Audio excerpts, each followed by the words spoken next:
因为开辟风台嘛造成农业损失，农产品的价销疙瘩也有受影响。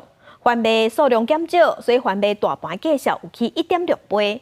蚵仔、蛤蟆嘛受风台损断，业者就认为讲，要活中秋啊，价销应该会搁起一成。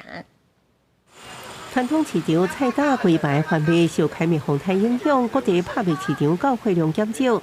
平常时一支230块的贩卖，即卖爱560块才买得到，价销差超过1倍。之前是30的话，现在大概就50左右，差这么多，差1倍啊！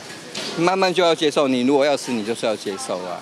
根据农业部统计，20批发市场贩卖鲜膏价销每公斤37块7，比昨年平均鲜膏价销起1.6倍。台中市水煮贩卖单不是买无货直接收单，就是加基金吸收成本，消费者该买其他食材。我不会买玉米，我也还有很多别的菜可以吃。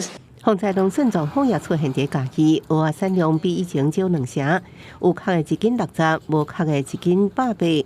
下个月就是中秋节，去蚵仔店评估也够起1成的空间。一些鹅棚都被就是海浪吹走嘛，那个蚵仔的产量本来就比往年少，然后又加上台风的原因，我觉得可能稍微会调涨啊。台南海水养殖的混油因为雨水伤过济，水质淡化严重，有5成死亡。养殖户是要靠无白晒，农业局表示已经受理渔损申报的勘验。因为我们这边都是海水养殖，所以它雨水下了太多，淡化太严重，所以都会造成一些暴毙的死亡。这边应该死亡率应该都超过5-6成以上。目前公所已完成受理渔损的一个申报，那目前在进行现勘中。